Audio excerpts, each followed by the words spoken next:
What did Israel promise to do concerning the statutes and commandments of God? This is the question that we seek to answer today as we continue our verse-by-verse study of the book of Deuteronomy on Walking Through the Bible. The glory of His cross. If you have a Bible with you, you can turn to Deuteronomy chapter 26. We're going to be reading from verses 12 to 19. If you don't have a Bible, don't worry. Just follow along with us on the screen. The version that we'll be reading from is the New King James Version. So Deuteronomy 26, beginning of verse 12.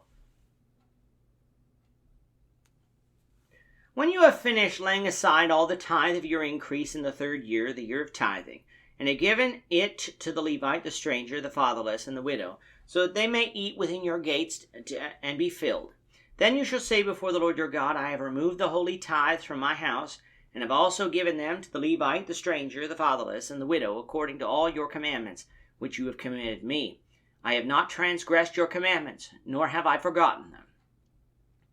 I have not eaten of any of it when in mourning, nor have I removed any of it for an unclean use, nor given any of it for the dead. I have obeyed the voice of the Lord my God, and have done according to all that you have commanded me. Look down from your holy habitation, from heaven, and bless your people Israel, and the land which you have given us, just as you swore to our fathers, a land flowing with milk and honey. This day the Lord your God commands you to observe these statutes and judgments.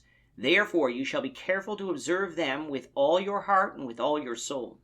Today you have proclaimed the Lord to be your God, and that you will walk in his ways and keep his statutes, his commandments, and his judgments, and that you will obey his voice.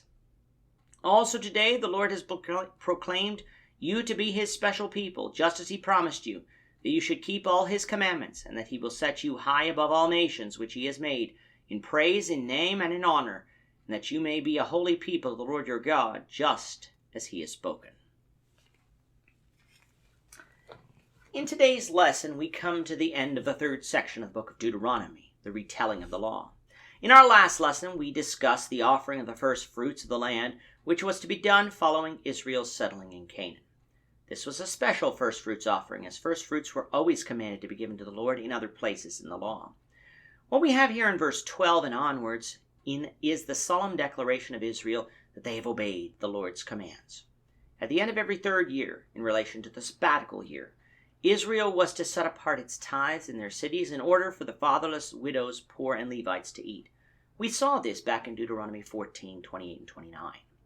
Now we must realize that there were other tithes that Israel had to offer year by year, which would help the Levite in general, but this tithe would be presented every 3rd year in relation to the sabbatical year, meaning twice every 7 years, once in the 3rd year and once in the 6th year. Israel was also not to eat of what was offered to the Lord while unclean, which is what mourning likely means in verse 14, since being around the dead made one unclean under the law. Nor was anything offered to the Lord was to be used for something unclean, nor given to the dead, likely meaning used at meals eaten in regards to a funeral. If Israel had offered to the Lord that which was unclean, that would have been an abomination. And so Israel, declaring these things to the Lord, put them under a promise to God that they had in fact kept all the statutes concerning what he had commanded them to do. Why would Israel declare such to God? Because they wanted God to continue his blessings upon them. Time and time again, we have seen God tell Israel that if they obeyed his voice, he would bless them in the land of Canaan. We will see that again in the coming chapters. Thus, declaring such to the Lord, if true, would be Israel's way of pleading with God to continue to bless them. The chapter ends in verses 16 to 19 with Moses giving God's commands concerning all that was just laid out. God expected them to observe all his statutes and judgments, not just the ones concerning tithing, but the ones concerning justice, concerning morals, and concerning religion. There are some trying to teach today that what God was giving here in Deuteronomy were merely suggestions on how to live a good life. They weren't really laws. I guess they're trying to teach that so as to diminish the laws contained in the New Testament, laws that people are to follow today. God here in Deuteronomy says otherwise. Israel was to be careful to observe all that he said with all their heart and soul. And to be clear, Israel had promised to do so, a proclamation that God would hold them to. And as such, God also bestowed on them the proclamation that they were his special people, his chosen people. To no other nation did he give this law.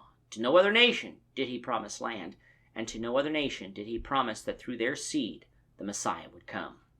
Now, this didn't mean that if one wasn't born a Hebrew before Christ, that one was doomed to damnation, but it would be a disadvantage, for on the whole, the rest of the world had abandoned God for idolatry. As God's special people, God would raise them up above all other nations, that they would be a holy people to God. But for Israel to be a holy people, they actually had to be holy, which is only done through keeping God's law.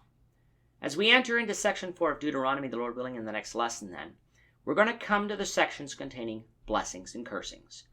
This will further outline what would be coming to Israel should they obey God or disobey God.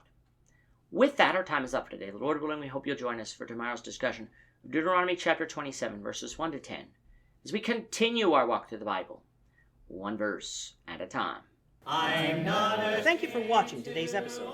We hope that you found it edifying and ask that you not only subscribe to our channel and podcast, but that you like and share this episode among your friends, so that the saving gospel of Jesus Christ can go out to the whole world.